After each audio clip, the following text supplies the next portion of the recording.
Co-create sustainable practices with employees. Another important way of embedding sustainability in a company, K, is to engage employees in the co-creation of sustainable practices. And a way to do this is to act on employee initiatives.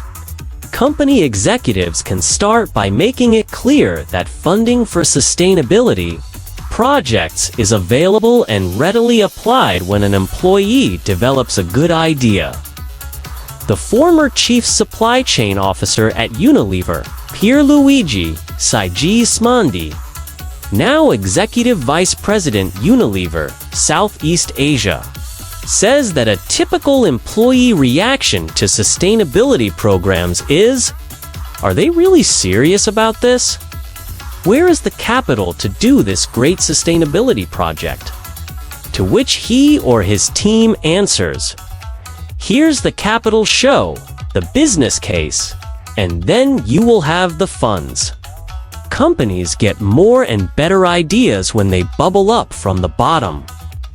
A great example of this is Marks & Spencer, which now has clothes recycling boxes in its stores that provide income for the international nonprofit Oxfam.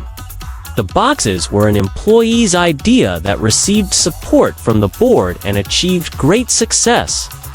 Once company employees begin to see the positive impact and economic returns on social and environmental investments that they helped create, they start believing that they do have a role to play, and the ideas start to flow. It is essential for a large company to provide the framework for people to play within, and then things happen almost by magic. Unilever's manufacturing operations have a small actions, big difference fund that receives hundreds of ideas from employees every year. In 2015, it invested 16.5 million euros in 186 of the best energy and emissions reduction projects globally, which are expected to reduce global CO2 emissions by 4.6% and energy use by 2.3% within 1 year. Encourage healthy competition among employees. An effective way for an organization to embrace a new set of goals and foster an "I should do it" spirit throughout the company is to create a culture of healthy competition among. Competition stimulates creativity, and the skills that spur competition a willingness to push boundaries. Trust group members and collectively solve problems are the same skills needed for innovating on the sustainability front. Connected to Care, an initiative launched by BASF in 2015, is an example of healthy competition. The chemicals company provides every employee with an opportunity to join a team. Develop a corporate volunteering project in one of 3 core BASF areas: food, smart energy, and urban living, and submit the project to Connected to Care. In 2015, more than 500 project ideas were received from about 35,000 employees across all BASF regions worldwide. All employees worldwide are able to vote for their favorite projects. From these, 150 were selected. Winning projects included providing clean drinking water in Africa, supporting female refugees in Sri Lanka, and beekeeping in North America. By connecting employees to both the company's core business areas and non-profit organizations, Connected to Care reinforces the employer value proposition and the social purpose of business, and consequently, it helps embed sustainability in the company. At Unilever, this kind of peer pressure was used to eliminate non-hazardous waste from the company's factories.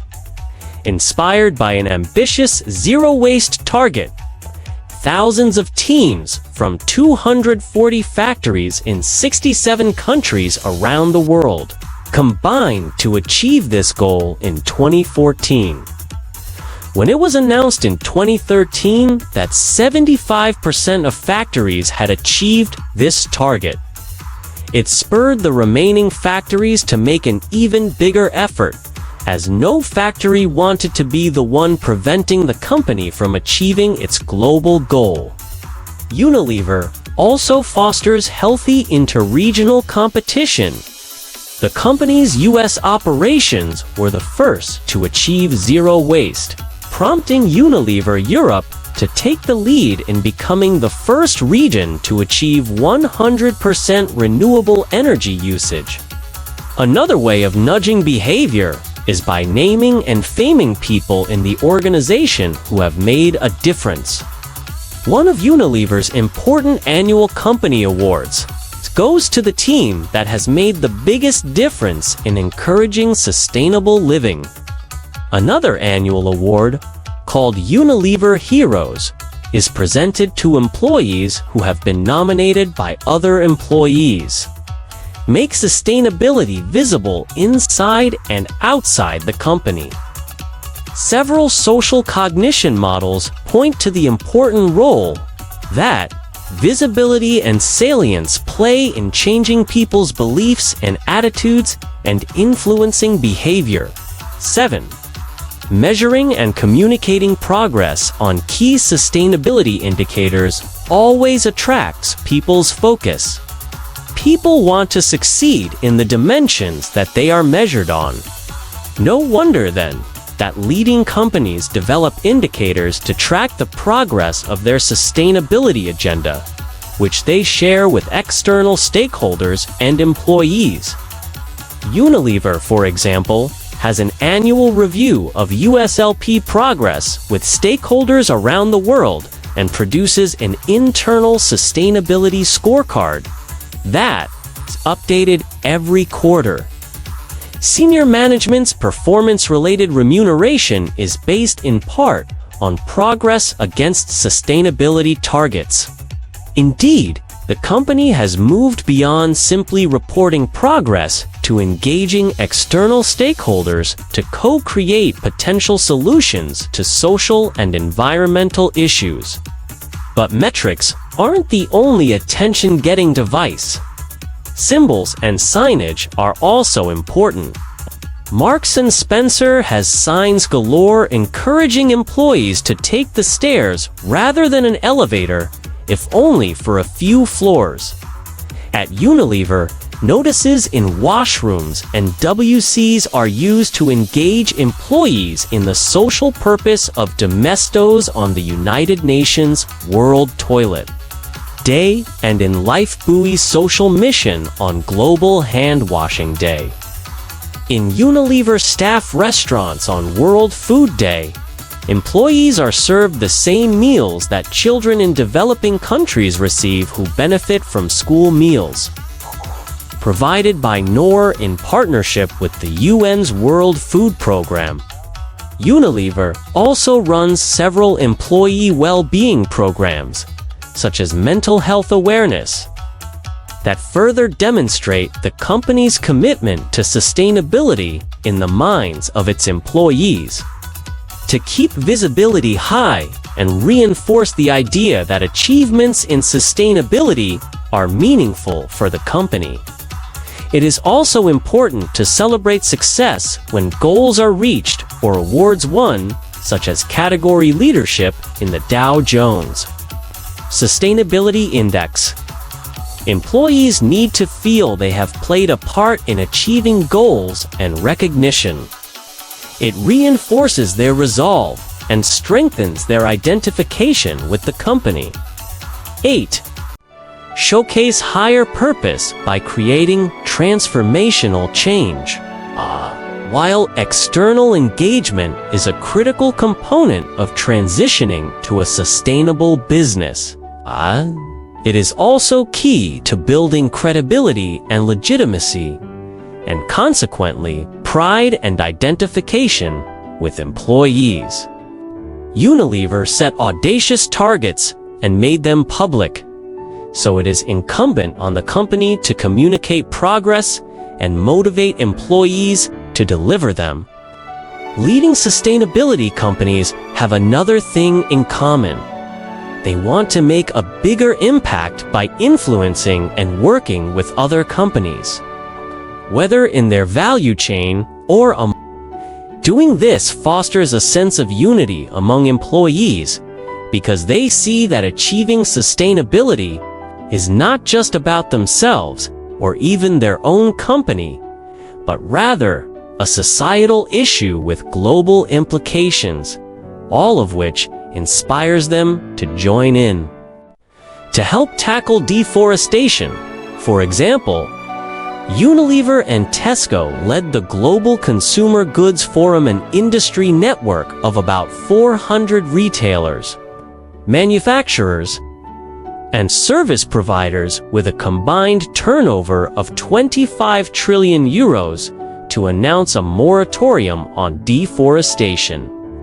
This laid the groundwork for the formation of the Tropical Forest Alliance, broader global umbrella partnership bringing together governments, the private sector, and civil society organizations, which launched its commitment to eliminate deforestation in the palm oil, soy, and pulp and paper industries.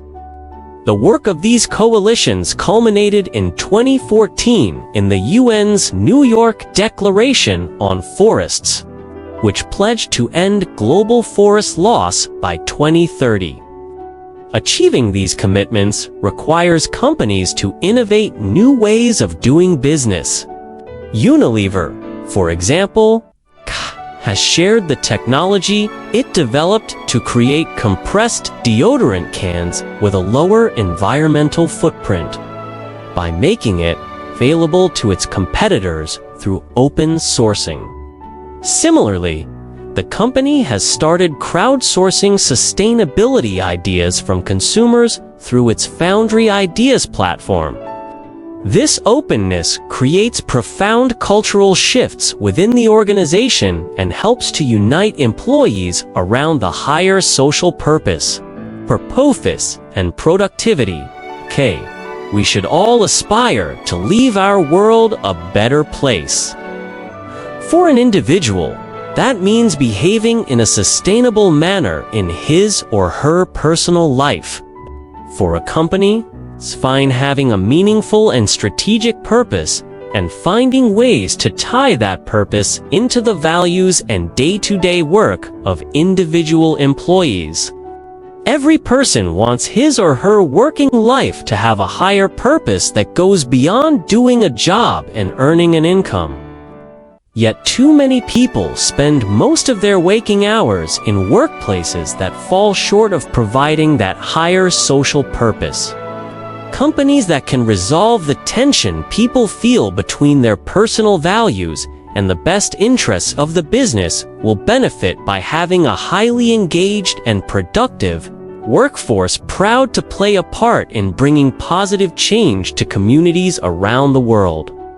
In 1989, Walmart Stores Inc. launched one of the first major retail campaigns to sell environmentally safe products in recyclable or biodegradable packaging. The corporation promoted these eco-friendly products by labeling them with green-colored shelf tags. Although the company boasted more than 300 green products at its peak, it did not directly set or monitor the environmental standards of its suppliers. This resulted in negative publicity for Walmart. When the public learned that a green-labeled brand of paper towels had only a recycled tube, the towels themselves were unrecycled paper treated with chlorine bleach. The Green Tag program began to wane, and by the mid-1990s, environmental issues seemed to have slipped off the company's list of priorities. Meanwhile, Walmart's reputation among consumers was also slipping. Issues surrounding its competitive practices and labor policies loomed large in the public eye. The company's environmental record was nothing to boast about, either. According to one Fortune article, Indeed, a 2005 McKinsey & Company study found that between 2% and 8% of consumers had stopped shopping at Walmart because of the company's practices. 2. Against this backdrop, Walmart CEO H. Lee Scott Jr. unveiled a new plan to reduce the company's environmental footprint. In an October 2005 speech broadcast to all 1.6 million employees in all 6,000-plus stores and shared with some 60,000 suppliers worldwide, he announced that Walmart was initiating a sweeping business sustainability strategy. The idea was to reduce the company's impact on the environment through a commitment to 3 ambitious goals: to be supplied 100% by renewable energy, to create zero waste, and to sell products that sustain our resources and the environment. 3. But these weren't the plan's only goals.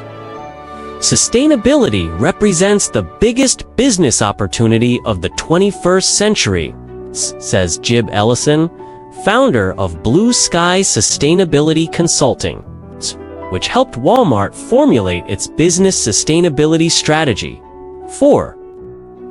His firm pointed out that actively pursuing an environmental agenda would help Walmart differentiate itself from its competition, maintain a license to grow, and make its supply chain dramatically more efficient.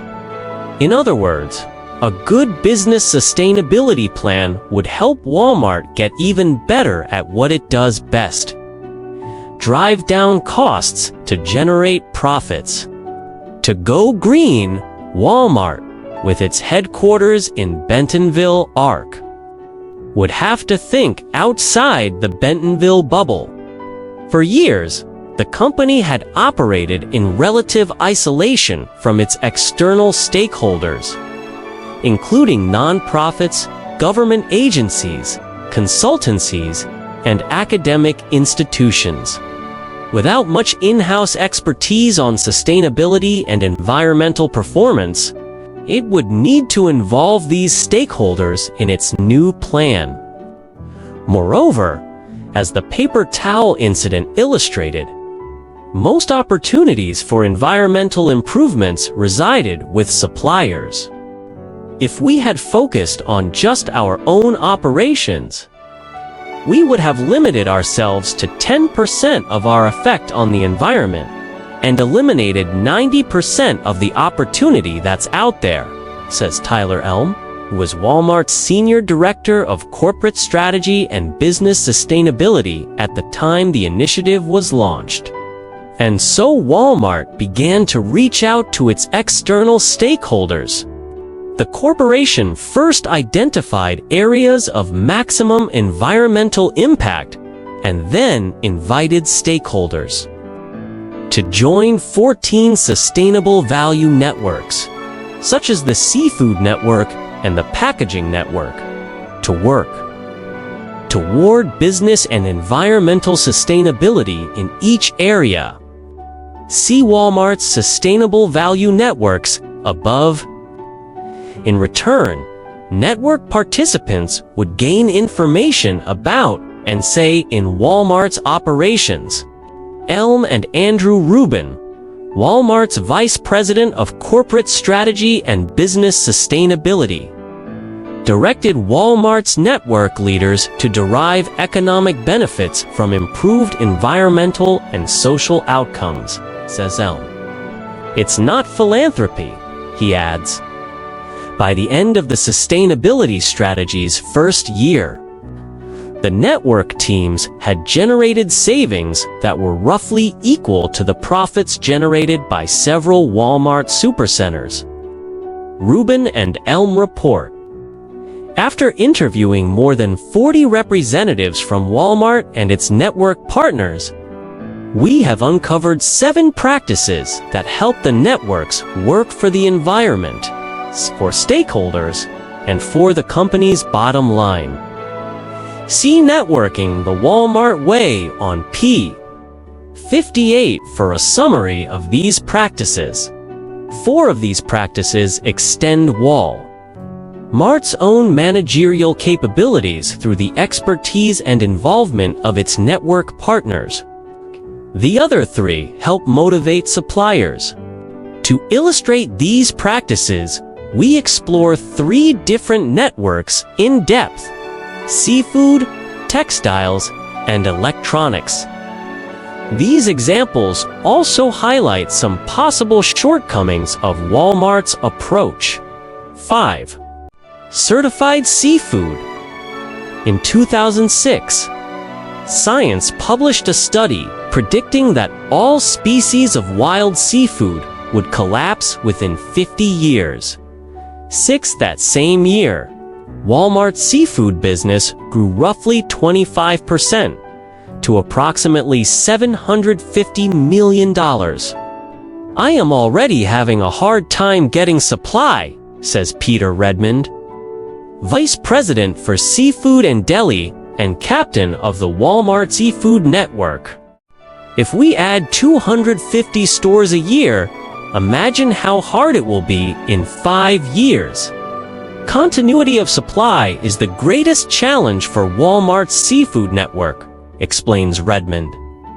One way Walmart could prevent further depletion of fish stocks, while ensuring its continuity of supply, is to buy fish that has been caught and processed using sustainable fishing practices, rather than defining new standards for certifying sustainable practices. Redmond understood the advantages of tapping into a well-defined third-party certification program. By partnering with the Marine Stewardship Council (MSC), which managed the leading program in the field, Walmart would avoid criticism that its standards were not stringent enough while leveraging the established expertise of the MSC and its partners. Tapping into a successful program would also help the company achieve results faster than working alone. Through this partnership, the MSC, which Unilever and the World Wildlife Fund (WWF) launched in 1997, maintains the standards for sustainable fisheries and certifies independent third parties to audit and accredit fisheries and processors throughout the supply chain. An MSC eco-label signals to shoppers that the fish has been harvested and processed in a sustainable manner from boat to plate.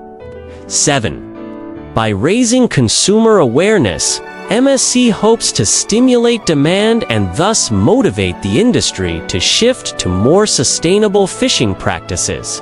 8.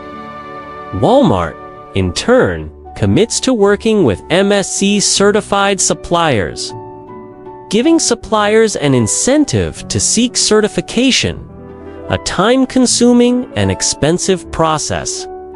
In 2006, Walmart announced a highly ambitious goal to carry 100% MSC certified wild-caught fish in its stores within 3 to 5 years. As the supply of MSC certified fish is currently far from adequate to meet Walmart's demand, this public announcement was effectively a commitment to buy from all fisheries that become MSC certified. The WWF plays another integral role in the partnership by helping boat operators and processors prepare for certification by identifying problems that need to be fixed, for example, strengthening management practices, rebuilding stocks, and reducing environmental impacts. Before they can be certified, this activity helps fisheries become certified more quickly to keep pace with the sharp increase in demand for certified seafood. Another benefit of certification is that it establishes a clear view of each fish's chain of custody. One of the problems we had was how much of our fish was coming to us third, fourth, or even fifth hand, says Redmond. Sometimes our supplier turned out to be nothing more than a packer who was going out to a market saying, "I need 50,000 pounds of salmon," no matter where it comes from. Greater transparency in the seafood supply chain allows Walmart to select better suppliers, simplify the chain of custody, minimize paperwork, reduce transaction and transportation costs, and improve the quality of the fish it receives, all while improving environmental outcomes. The nonprofits in Walmart's seafood network win. 2. Both the MSC and WWF are attracting suppliers who might otherwise have eschewed certification to capture or keep Walmart's business, and their programs have gained unprecedented levels of visibility through Walmart's involvement. This visibility helps them build clout with consumers and get other retailers interested in carrying more sustainable seafood. Trustworthy textiles. Unlike seafood, cotton is not in short supply. Yet farming conventional cotton creates millions of tons of pollution every year. In contrast, organic cotton farming is gentler on the environment and on farm workers' health, with labels that appeal to parents by emphasizing the softness and chemical-free nature of organic cotton. Walmart has generated strong sales of organic cotton baby clothes. Among other products, Walmart customers are typically unwilling to pay extra simply because a product is better for the environment. When customers think that a product is better for their own or their family's health, however, they're more likely to dig deeper in their pockets to pay for it. Both Walmart and its customers initially had to pay more for organic cotton. Beth Schamer, a former Walmart divisional merchandise manager for infants and toddlers, describes the pricing strategy when the program first started. A little organic short set was maybe $10.94, whereas a similar non-organic outfit would have been priced at $6.94. So yes, there was a price premium compared to other Walmart products. But when you consider a $10.94 organic shorts set out there in the marketplace, that's not expensive. Nevertheless, to bring prices closer to those of conventional cotton, Walmart is attempting to expand its organic cotton business. Nonprofits and government agencies are playing a significant role in this effort to select and uphold certification standards for organic cotton farming and manufacturing. Walmart's textile network partnered with the Organic Trade Association and Organic Exchange. These groups helped convince the company to adopt the U.S. Department of Agriculture standards for the growth of organic cotton, regardless of where the cotton is grown. They also advocated use of the Global Organic Textiles Standard for processing. This is probably the toughest standard out there in the industry for organic processing and handling. And now, it's the only certification process that can be followed for organic products coming to Walmart, says Kim Brandner, Senior Brand Manager of Sustainable Textiles for Walmart. By using external standards and accredited third-party organizations to certify practices at each link in the supply chain, Walmart can guarantee that its products are, indeed, organic. the company can also minimize criticism that its involvement will dilute the stringent measures that organic products must meet, a concern raised by organic farmers, retailers, and NGOs alike. In addition, relying on network partners allows the company to accomplish its objectives without major investment because suppliers absorb most of the costs of certification. Like the seafood supply chain, the textile network has become more efficient with the advent of certification. It used to be that if Walmart was buying Champion t-shirts, it wouldn't look past Sara Lee, which held the license for Champion products.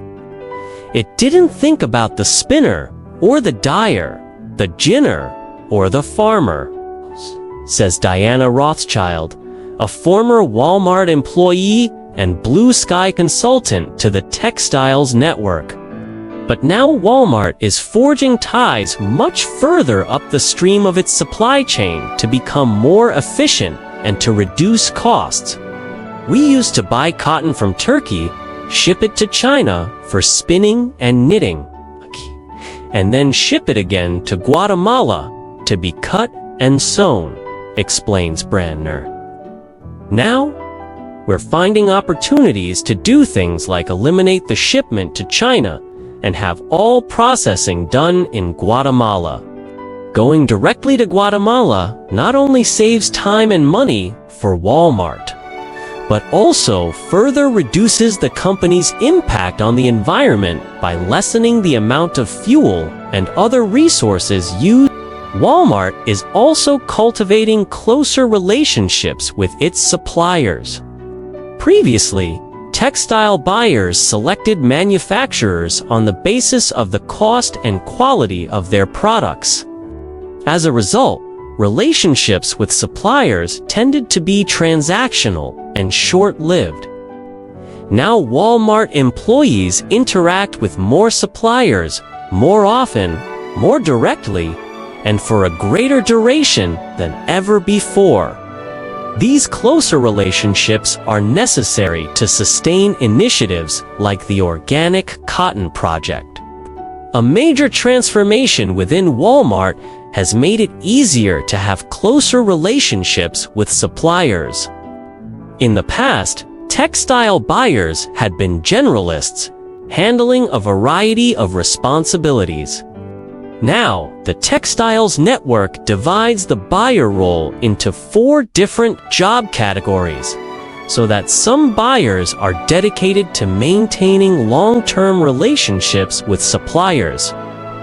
These employees are encouraged to hold their positions for many years, as opposed to the 12 to 18-month rotations that Walmart buyers typically complete. According to Brandner, these organizational changes, backed by the company's focus on sustainability, have not only supported the objectives of the textile network, but also led the team to ask better questions. It's helping us become smarter merchants, he says. Another way that Walmart is using its network is to build bridges between suppliers and environmental, non-profit organizations. For instance, when the Chinese government threatened to shut down a number of textile dye houses in Beijing, including one of Walmart's suppliers. To reduce pollution in time for the 2008 Olympics, Walmart immediately took action. We put the dye house in touch with one of the NGOs in our network, which helped it formulate a more environmentally friendly process that reduced its toxic output very quickly, says Brandner. Although other retailers were negatively affected by the shutdown of their Chinese dye suppliers, we did not have any of our production capacity cut with this vendor. To boost supplies of organic cotton and help more farmers make the transition from conventional to organic farming, Walmart has begun making longer-term commitments. For example, rather than working season to season, as the company has done in the past. It made a 5-year commitment to buy organic cotton from a group. It gives them confidence and stability, says Lucy Cindric, Senior Vice President and General Merchandise Manager of Walmart's Ladies' Wear Division and Captain of the Textiles Network. The company is also helping farmers manage some of organic farming's challenges. Organic farmers can't grow cotton in the same field for an extended time because it depletes the soil of nutrients, explains Rothschild. This forces farmers to alternate cotton with legumes, vegetables, and other crops to rejuvenate the soil. To meet organic standards, however, farmers must grow their alternate crops organically, because alternate crops are not as lucrative as organic cotton. This creates the temptation for farmers to turn to non-organic farming, she says. To help solve this problem, Walmart agreed to purchase some of the organic cotton farmers' alternate crops, an initiative that was synergistic with the efforts of the company's Sustainable Value Network focused on food and agriculture. Eco-friendly electronics. In 2004, the United States exported 80% of its electronic waste to developing countries, where the waste led to pollution levels hundreds of thousands of times higher than those allowed in developed countries. Despite this offshoring of pollution, computers and other electronics still account for some 40% of the lead in U.S. landfills. 10. One of the objectives of Walmart's electronics network is to reduce these environmental impacts by recycling or disposing of e-waste more safely, as well as by designing electronics that don't contain hazardous materials in the first place. Another objective is to increase the energy efficiency of its electronics. The network has encountered more challenges in managing e-waste because of the complexity of electronics design and sourcing, the difficulty of measuring the hazardous content of electronics, and the necessity of consumer behavior change to accomplish recycling and safe disposal of used electronics. In contrast, the network has more readily increased energy efficiency, because this outcome is easier to measure and to market to consumers. The sheer complexity of electronic products and the electronic supply chain makes certifying that they are free of hazardous materials costly and difficult. Most electronic products are made up of sophisticated components that are sourced through complicated, multi-level supply chains. In these supply chains, one set of suppliers sources raw materials. Another set assembles those materials into components. Yet another set aggregates these components into more complex parts, and so on. At each link in the supply chain, suppliers have technical expertise and proprietary information that Walmart cannot access. When Walmart cannot ensure that all components in a product are free of hazardous materials, the company cannot promote the product as eco-friendly to consumers. For example, Walmart wanted to be the first retailer in the United States to sell personal computers that complied with the European Union's restriction on hazardous substances, RoHS. And so the retailer negotiated a deal with Toshiba to supply RoHS-compliant.com/computers to Walmart stores.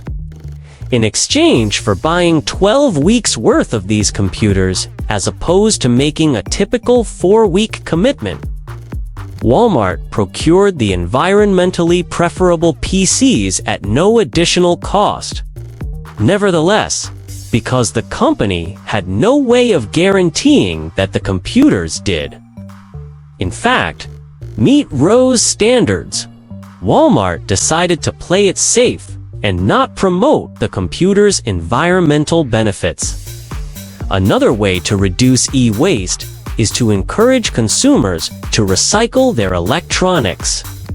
Yet recycling offers no immediate personal benefit to consumers and instead requires additional cost and effort, because changing consumer behavior without palpable benefits is extremely difficult. The electronics team has not gained much ground on the recycling front. In the area of increasing energy efficiency, the electronics network has had more success, largely because Walmart can easily test product performance. One organization that helped the retailer in this endeavor is the Green Electronics Council, GEC, a nonprofit that works with electronics manufacturers and other stakeholders to improve the environmental and social performance of electronic products.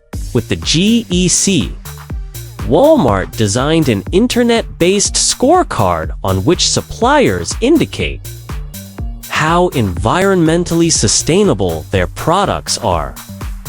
This scorecard includes measures of energy efficiency, durability, and end-of-life solutions. The GEC and Walmart are also co-sponsoring a contest to design consumer electronics that excel on all of the scorecard's metrics.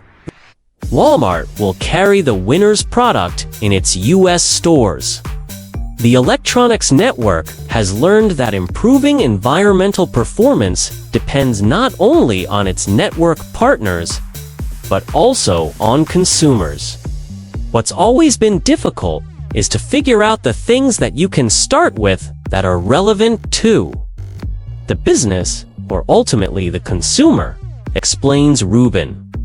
For example, consumers care about phantom load, the amount of energy a product consumes when it is on but not in use, because reducing phantom load results in electricity cost savings. Conversely, although recycling may be the right thing to do, it does not directly benefit consumers. As a result, Walmart has partnered with the GEC and other members of its electronics network to focus on a relatively small, manageable set of metrics with important benefits for both consumers and the company. Of particular interest are measures that could help reduce costs or create new revenue streams for the company. For instance, the metrics on the company's electronics scorecard encouraged suppliers to develop upgradable products. Walmart could sell the upgrades while delaying the disposal of the more durable goods. Implementing these changes, however, would take some time to accomplish. A new kind of networking. At the heart of Walmart's business sustainability strategy is a shift from generating value through price-based transactional interactions toward generating value from longer-term collaborative relationships with nonprofits, suppliers, and other external stakeholders. Through its sustainable value networks, Walmart gains a whole system perspective that helps the retailer find profitable ways to address environmental issues such as fishery depletion, climate change, and pollution. In exchange, nonprofit network members stand to make giant leaps toward their missions because of the scale of Walmart's operations. And suppliers enjoy not only the stability that closer relationships with the retail giant brings, but also the assistance and guidance of Walmart's nonprofit partners. Although Walmart's sustainability strategy appears to be off to a promising start, the company must proceed carefully as it seeks to sustain and expand its network approach. First, Walmart must carefully manage its partnerships to avoid increasing its costs. The company's reputation is on the line as it makes ambitious promises, for example, to sell only MSC certified wild-caught fish. Because Walmart is dependent on suppliers in its networks to fulfill those promises. Suppliers may try to leverage their improved position of power to negotiate higher prices, particularly in times of scarcity, more dependent on longer-term relationships with fewer suppliers. Walmart might also lose its ability to buy products from lower-cost sources. In addition, as its ties with nonprofit organizations deepen, Walmart may face pressure to reduce its environmental impacts in ways that increase production costs. To resist upward pressure on costs, Walmart can become still more efficient. It can also continue to partner with nonprofits to develop and implement innovations. And in its relations with suppliers, it can keep prices for green products low by committing to purchase greater quantities on the front end, rather than paying price premiums on the open market. Walmart must also pay careful attention to the balance of green and conventional products in its stores. In the past, Walmart narrowly focused on its customers' immediate desires when planning product assortments. Now the company is taking on the additional responsibility of offering eco-friendly products, as well as of educating customers about these green alternatives. At the same time that green products help attract new customers, they also cannibalize sales of conventional products. Moreover, with fewer suppliers from which to choose, and more nonprofits offering their input, Walmart might overlook opportunities to stock innovative or desirable products that are not necessarily green. For example, many nonprofit partners advocate against the use of polyvinyl chloride PVC plastics, which may have negative effects on human health. Yet some suppliers argue that the negative effects of PVC are unproven. They also say that customers demand the strength and flexibility that only PVC can provide. Walmart's job is to manage these tensions, weighing the demands of customers against the concerns of network partners. To offer a profitable mix that includes more green products, Walmart can retire conventional products in favor of green alternatives. Work with governments to test materials and provide toxicity data to consumers, and seek government incentives for green products. A final risk that Walmart's sustainable value networks must proactively manage is losing its nonprofit partners. Because of the high numbers of nonprofits participating in the networks, individual groups may be unable to claim credit for a specific, measurable reduction in environmental impact. Over time, groups' inability to prove their impact may cause problems with fundraising, as donors increasingly demand performance data. 11. And despite the current optimism about Walmart's efforts, donors might gradually balk at paying for environmental programs that are profitable for Walmart, especially because Walmart pays some of its sustainability consultants, but others work for nothing. And although unpaid nonprofit partners presumably retain more leverage to criticize and influence Walmart, their donors may worry that this leverage will erode as the nonprofit's relationships with Walmart deepen. Eventually, problems with fundraising could cause environmental nonprofit organizations to withdraw from the networks. Walmart might avoid this issue by relying less on paid environmental consultants and ensuring that each nonprofit partner can point to its own measurable contributions to. More than anything else, Walmart's network approach must remain profitable. If it is to be sustainable in the long run and achieve Scott's environmental goals. 1. Mark Gunther, The Green Machine, Fortune, July 31, 2006. To Pallavi Gogoi, What's with Walmart's Sales Woes? Business Week, November 29, 2006. 3. Lee Scott, 20th Century Leadership, WAL-Mart, October 24, 2005. http://www.walmartstores.com/files/21cent%20century%20leadership.pdf. For much of the material for this article, as well as all quotations, unless otherwise cited, it's drawn from the Stanford University Graduate School of Business. It's a case study titled Walmart's Sustainability Strategy, GSB No. OIT 71, and associated teaching notes by Erica L. Plambeck and Lynn Denend. 5. For more information on supply chain management practices, see Erica L. Plambeck. The Greening of Walmart's Supply Chain Management Review, May-June 2007.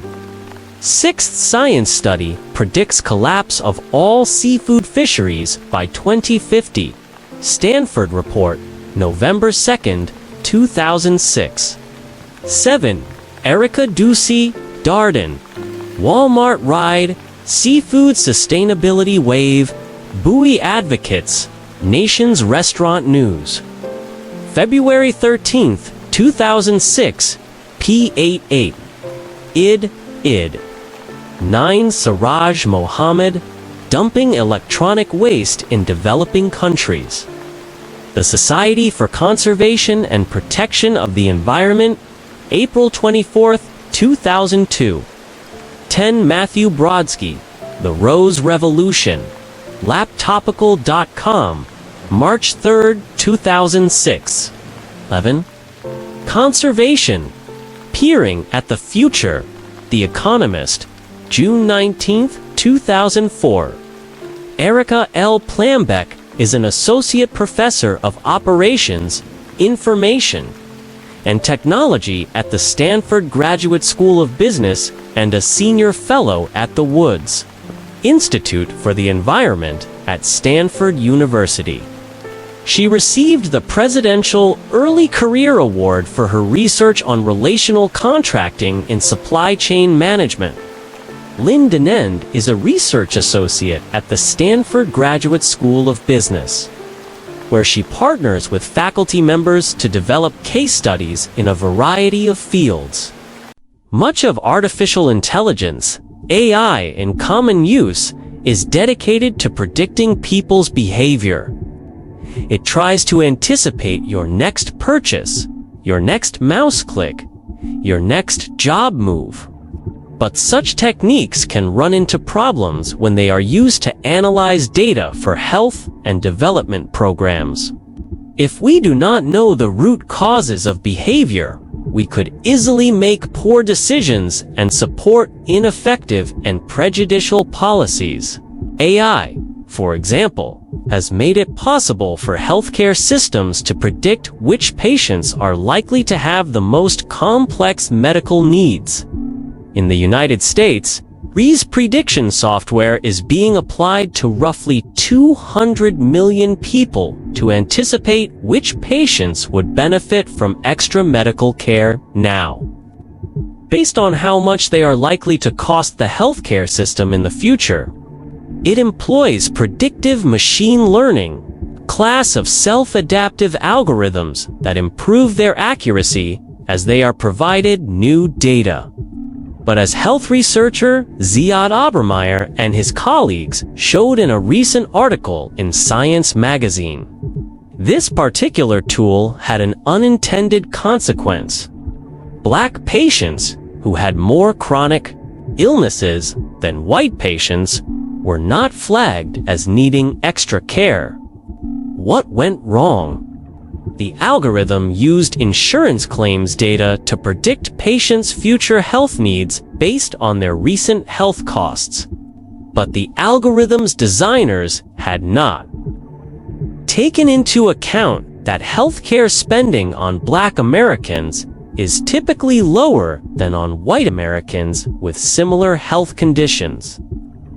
For reasons unrelated to how sick they are, such as barriers to healthcare access, inadequate healthcare, or lack of insurance. Using healthcare costs as a proxy for illness led the predictive algorithm to make recommendations that were accurate for white patients. Lower healthcare spending was the consequence of fewer health conditions, but perpetuated racial biases in care for Black patients. The researchers notified the manufacturer, which ran tests using its own data, confirmed the problem, and collaborated with the researchers to remove the bias from the algorithm. This story illustrates one of the perils of certain types of AI. No matter how sophisticated, predictive algorithms and their users can fall into the trap of equating correlation with causation. In other words, of thinking that because event X precedes event Y, X must be the cause of why a predictive model is useful for establishing the correlation between an event and an outcome. It says, when we observe X, we can predict that Y will occur. But this is not the same as showing that Y occurs because of X. In the case of the healthcare algorithm, higher rates of illness X were correctly correlated with higher healthcare costs Y for white patients.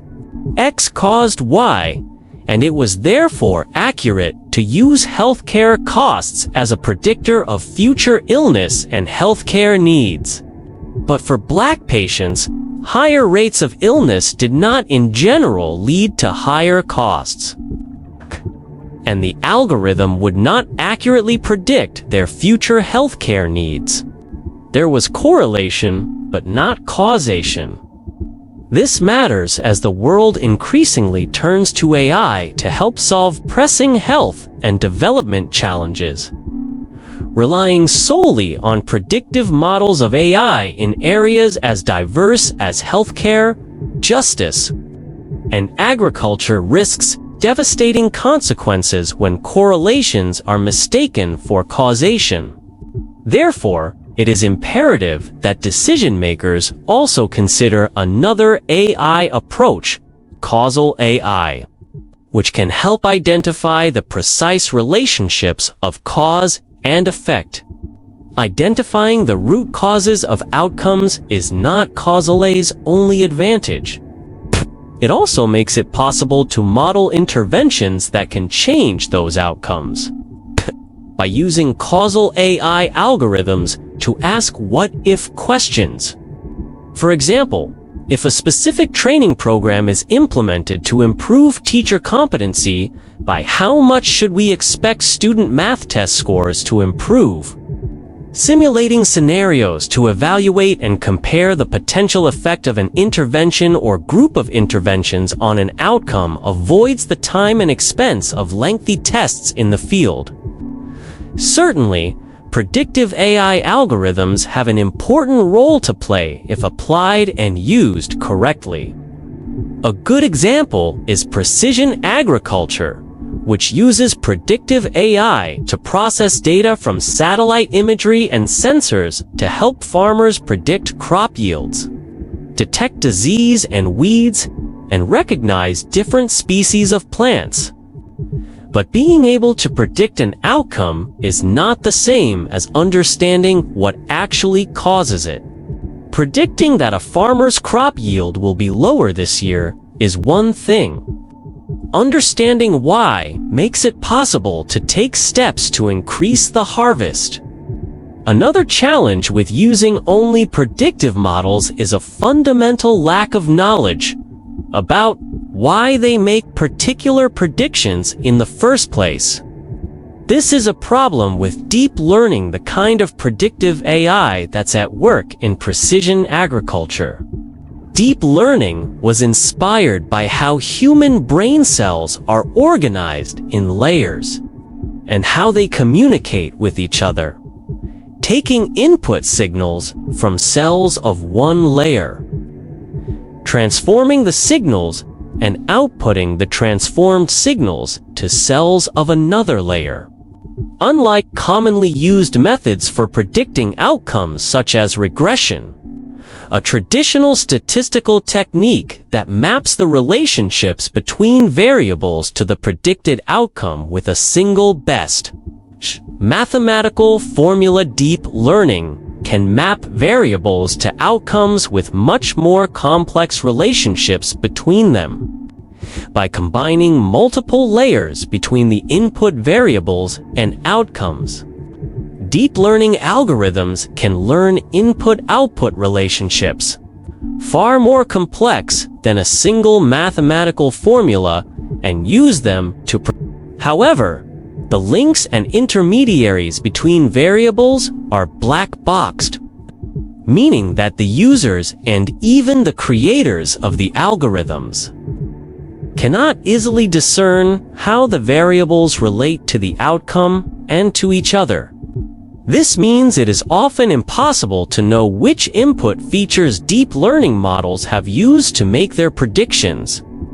This opacity is unacceptable when dealing with the trajectory of people's lives, such as in the U.S. criminal justice system. In 2016, 2.3 million American adults, or 1 in 111, were in prison, housed at great cost to federal and state governments.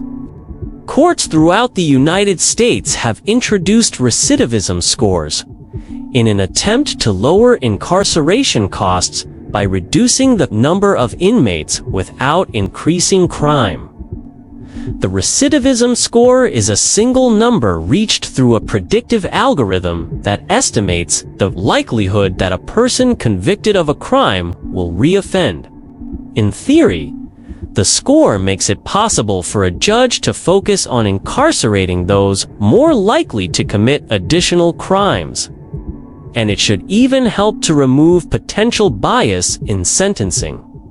But recidivism scores are inherently faulty because they are based on risk assessment, tools that pick up statistical correlations rather than causations. For example, low income is correlated with crime, but that does not mean it causes crime. Yet people from low-income households may automatically be assigned a high recidivism score, and as a result, they are more likely to be sentenced to prison. Fixing the criminal justice system requires a focus on understanding the causes of crime, not merely its correlates. A closer look at causal AI will show how it can open up the black box within which purely predictive models of AI operate. Causal AI can move beyond correlation to highlight the precise relationships between causes and effects. Randomized controlled trials. The importance of testing causality is not new in either the health or development sectors. A straightforward way to do it is to conduct an intervention in people randomly assigned to one population group, known as the treatment group, and conduct no intervention in an otherwise identical group, known as the control group. By comparing the results between the two groups, it's possible to isolate the effect of the intervention. In clinical studies, this is known as a randomized controlled trial, and in marketing research, it's called A/B testing. Development economists Michael Kremer, Abhijit Banerjee, and Esther Duflo were awarded the Nobel Prize in Economics in 2019 for spearheading the application of randomized controlled trials. to identify root causes of development issues and to design solutions. Such trials have overturned some conventional wisdom about causality.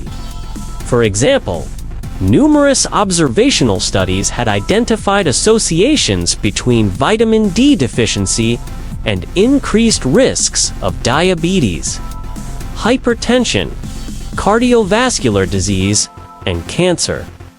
But randomized controlled trials demonstrated that vitamin D supplements do not reduce the risks of these conditions.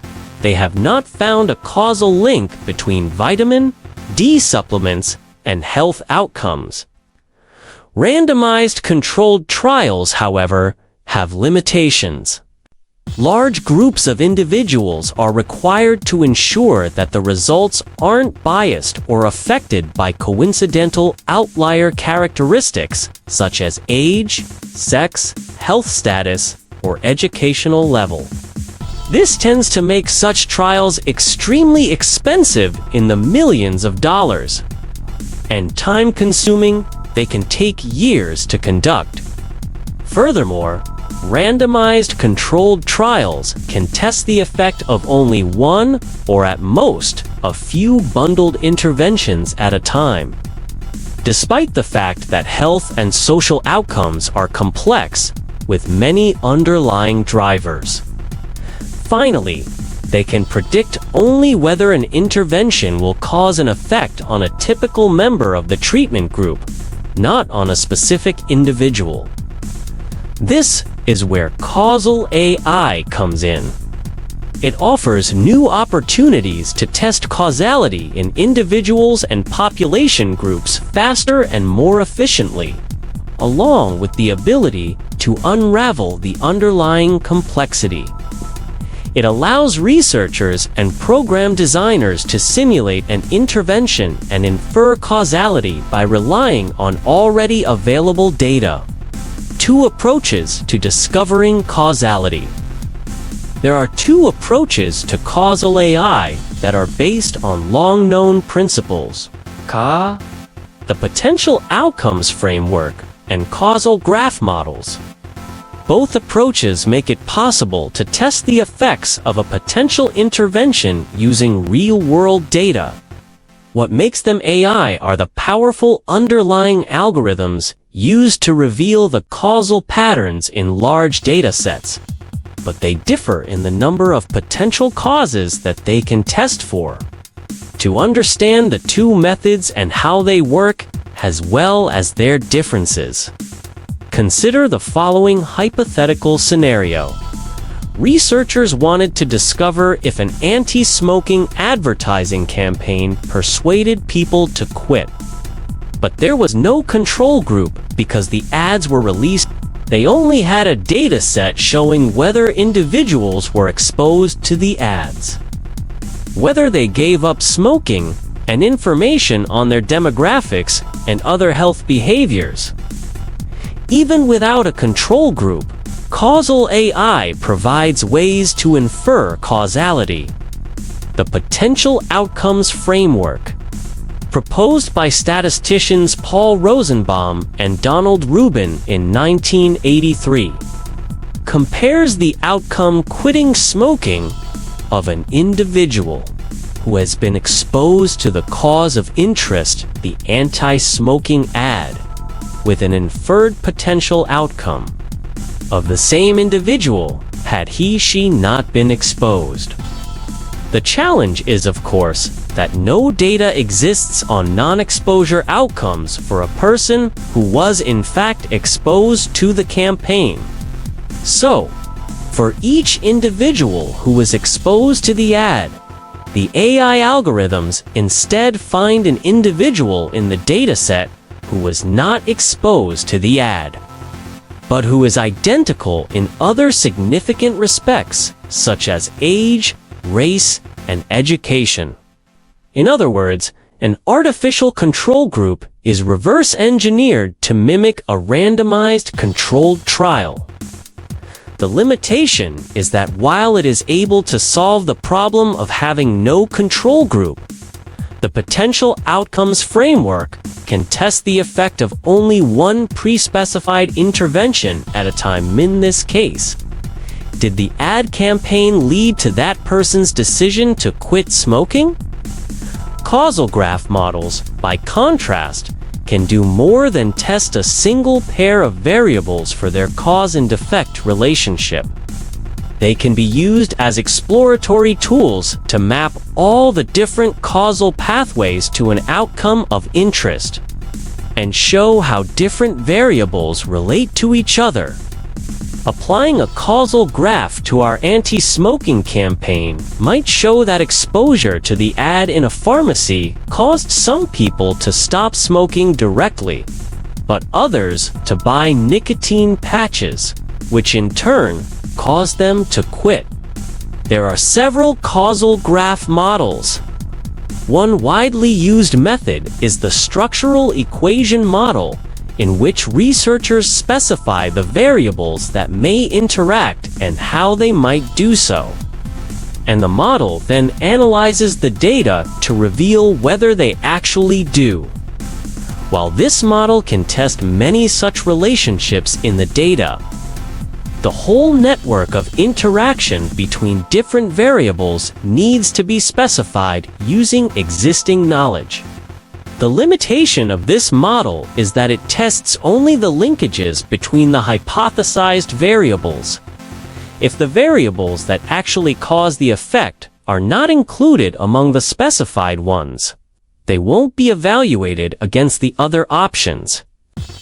Another causal graph method is the causal Bayesian network, a term coined in the 1980s by computer scientist and philosopher Judea Pearl, and named for 18th century English statistician Thomas Bayes. This method estimates the relationships between all variables in a dataset. It results in an intuitive visual map showing which variables influence each other, as well as the extent of their influence. The advantage of this approach is that, unlike in a structural equation model, these interactions do not need to be specified ahead of the test, making it a true discovery method. Although causal Bayesian networks require an abundance of data to capture the universe of possible variables, the potential of this approach is exciting for several reasons. It enables the data-driven discovery of multiple causal relationships at the same time. In the example of the anti-smoking ad campaign, a causal Bayesian network might show how advertising and the availability of different quit-smoking aids each affected people's behavior. Or it might reveal how personal aspirations played a role.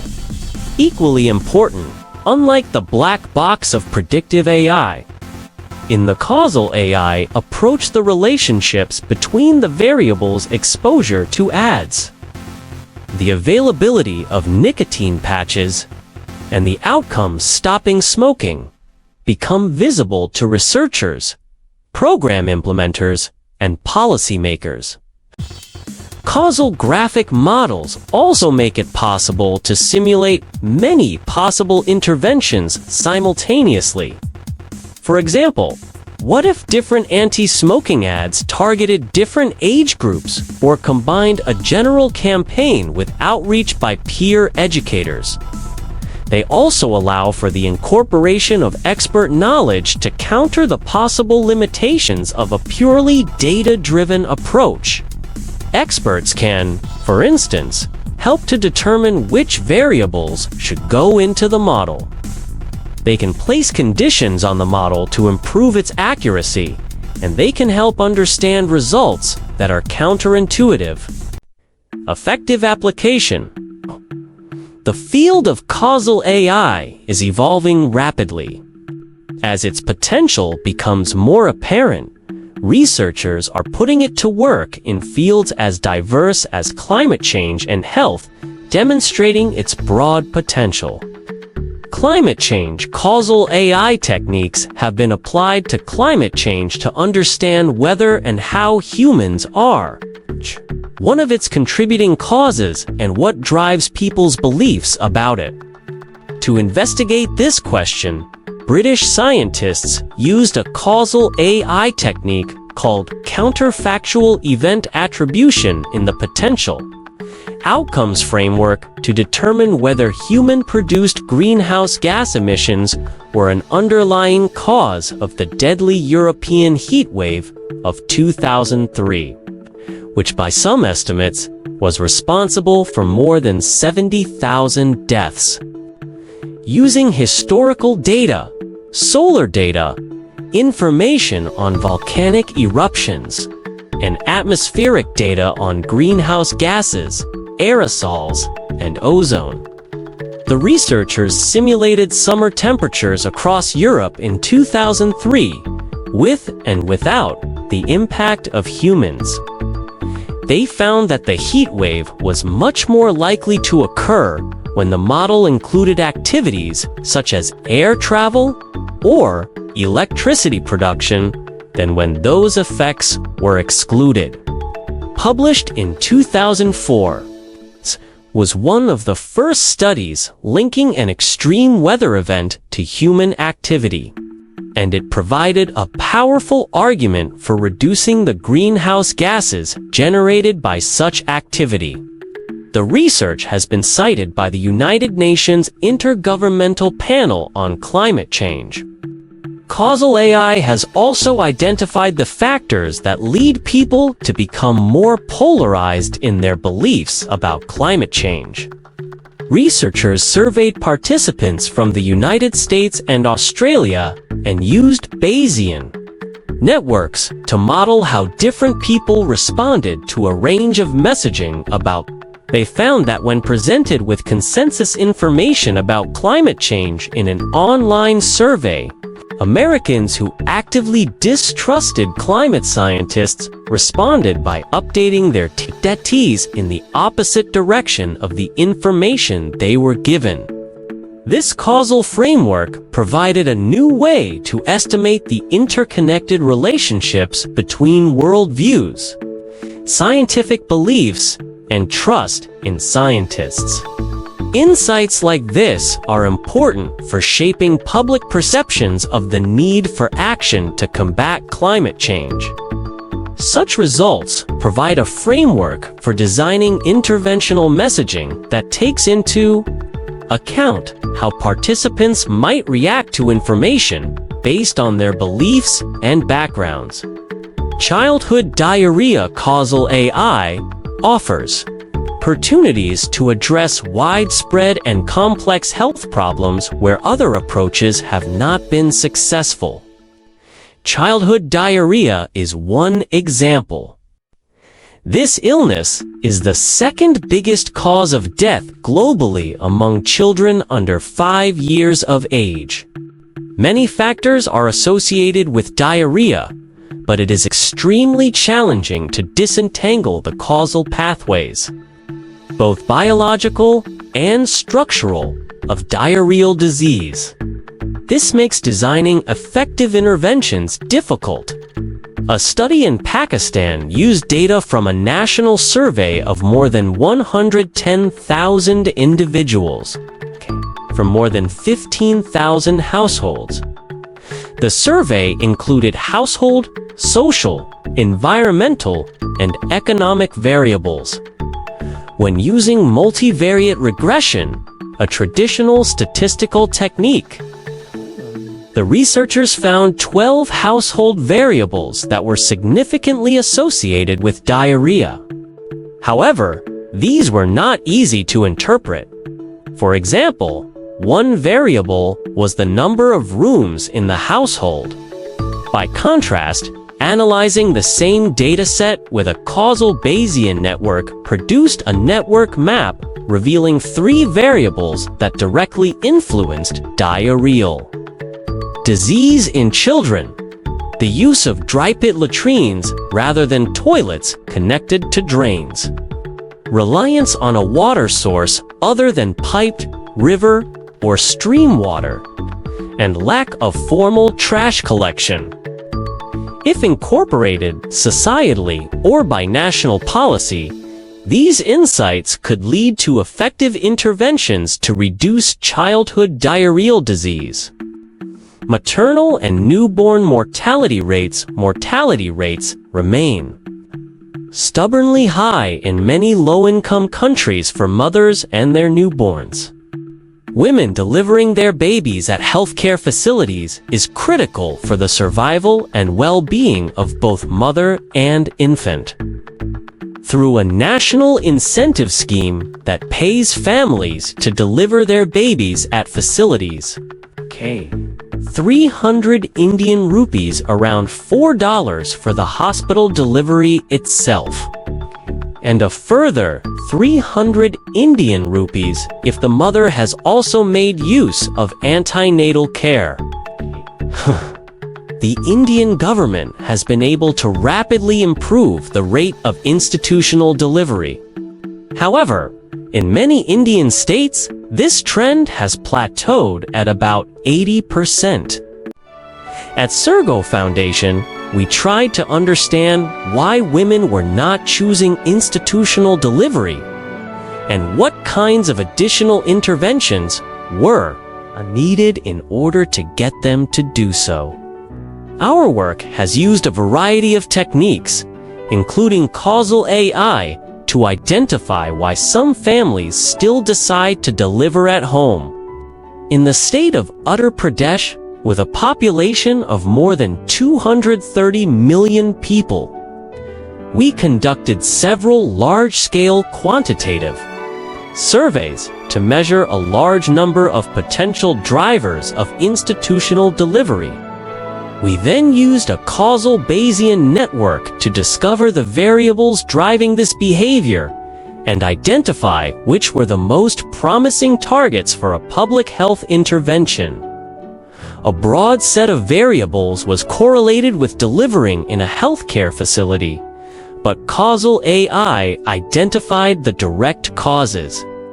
To our surprise, and counter to common belief, the mother's proximity to a healthcare facility was not one of them, but access to transportation was. This suggested that the government should solve transportation issues rather than building more health facilities closer to families.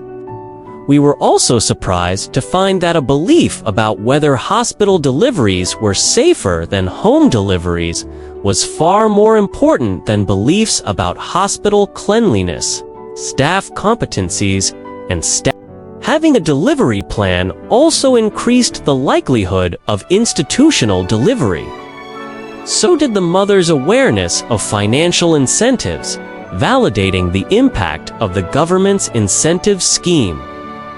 Findings from this study are currently being used to model hypothetical scenarios and pilot an intervention in which frontline health workers help mothers in Uttar Pradesh develop detailed plans ahead of time for their delivery, such as where they will give birth, how they will reach the facility, and how they will pay for extra costs. 7 recommendations to scale. AI is being adopted by businesses and governments eager to improve processes, solve problems, and create efficiencies. It is equally important that people working on health and development issues study and scale up the use of causal AI. It offers a way forward with distinct advantages over purely predictive AI. Predictive models can provide powerful and often accurate information, such as identifying whether the result of a mammogram reading is likely to be a case of breast cancer. But causal AI can help by identifying the underlying web of causes of a behavior or event and furnishing critical insights that predictive models fail to provide, which can lead to more effective interventions that drive positive outcomes. Moreover, causal AI doesn't operate within a black box. allowing researchers to check the model's reasoning and reducing the risk of biases like those described earlier. Three converging factors indicate that causal AI's time has come. First, advances in the field of AI are highlighting the many applications of causal approaches, and as models are refined, scaled up, and applied to novel situations, more is learned about their value and limitations. Second, large-scale datasets are becoming more readily available, like a 4,000 ultra-high-definition TV that packs more pixels per square inch of screen than a standard-definition TV of old. More data makes predictions clearer and more accurate, and boosts confidence in the insights gleaned from causal networks. Finally, the health and development sectors are placing an increasing emphasis on precision policy, that is, coming up with interventions that have the strongest results, in order to deploy limited resources where they can have the greatest effect. Causal AI is ideally positioned to meet this challenge. The path towards successful uptake of these approaches will require some work. Below are 7 recommendations that can facilitate the adoption and use of causal AI. Make better use of data and improve their quality. Investments in several large-scale data collection efforts have been made over the last decade. However, these datasets are often underused and could be mined further to extract more insights. While we are seeing growth in data, other challenges remain. Datasets often are fragmented and vary in quality. Linking different datasets is also a challenge. For example, when information in one dataset is recorded at an individual level, and in another at a regional or national level. Designing common indicators to be used in all data collection efforts in a country would help get the best from datasets once they're linked. Collect more comprehensive data. Applying causal AI successfully requires understanding all the variables that may drive behavior structural factors like policies and laws, as well as individual beliefs, motivations, biases, and influencers. If data collection is done with too many prior assumptions about what's important to collect, the causal variables that truly underlie behaviors or events may be missed and consequently lead to the wrong causal links being established.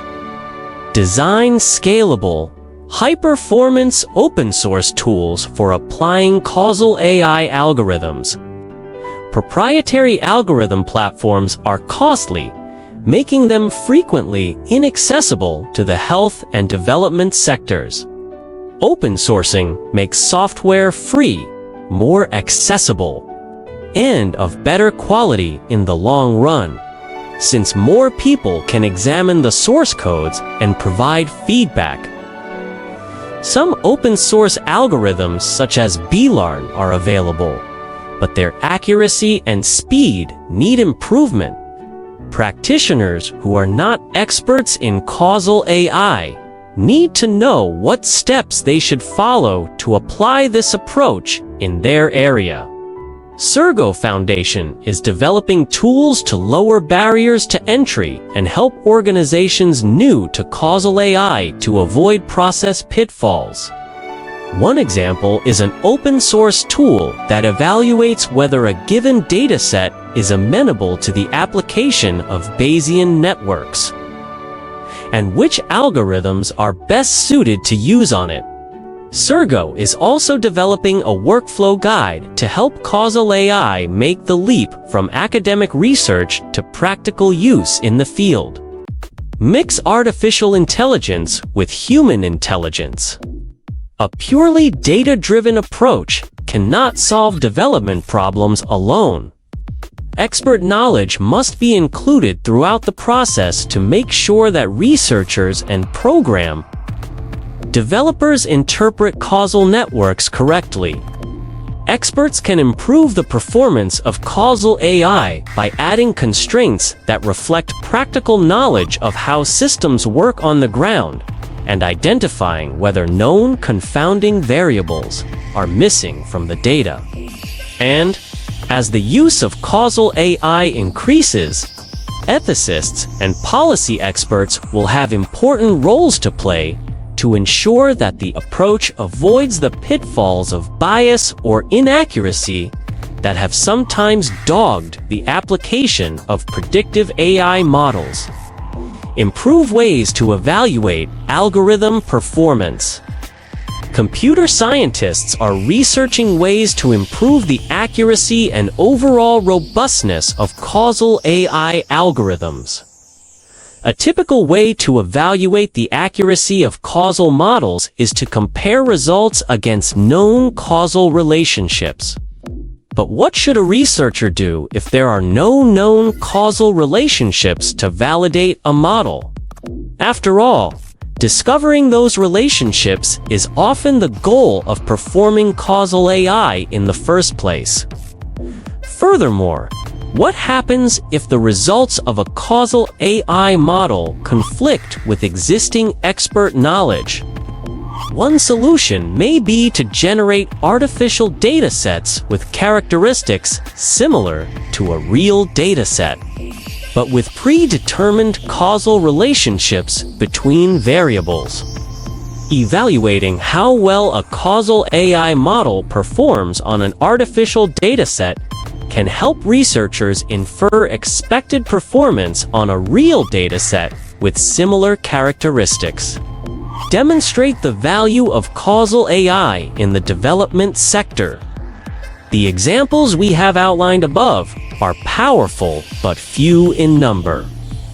Wider awareness of the work that is being done will help spur the uptake of causal approaches. Sergo Foundation is using causal AI to understand how to optimize the performance of frontline health workers, how to decide which interventions we should scale up to improve student learning, and how to improve uptake of modern family planning methods. As the foundation moves forward, we are looking to test the application of causal AI in areas such as agriculture and build the awareness and knowledge of key stakeholders. Causal AI is still a very novel concept for those outside the field. Work is required to explain its potential to policymakers and funders, program managers, and monitoring and evaluation experts in the many sectors where causal AI could be applied, so that they understand these approaches, at least. The next logical step, in order to make sense of the world, humans take account of and analyze repeating patterns. We have come a long way from creating mythologies for explaining the weather to using rigorous data collection and mathematical modeling to predict the next rainfall or hurricane path. But we continually run up against the limits of what we are able to observe and the methods available to analyze our data. Causal AI is the next logical step, made feasible by recent technological transformations and the increasing pervasiveness of data. Its advantage over some other disciplines in the social sciences and indeed over predictive AIs that it can help identify the precise causal factors that directly lead to particular behaviors or outcomes. And it can efficiently test different approaches to changing those behaviors or outcomes. This edge enables researchers and practitioners to focus on the best mix of interventions for addressing some of today's most critical issues, from climate change to healthcare. Better causal inferences will help programs do more with fewer resources and waste less time doing it, And by integrating causal AI with human expertise, programs can avoid the mistakes that arise when people lure the machines or software that they ignore crucial context or fall into the trap of mistaking correlation for causation.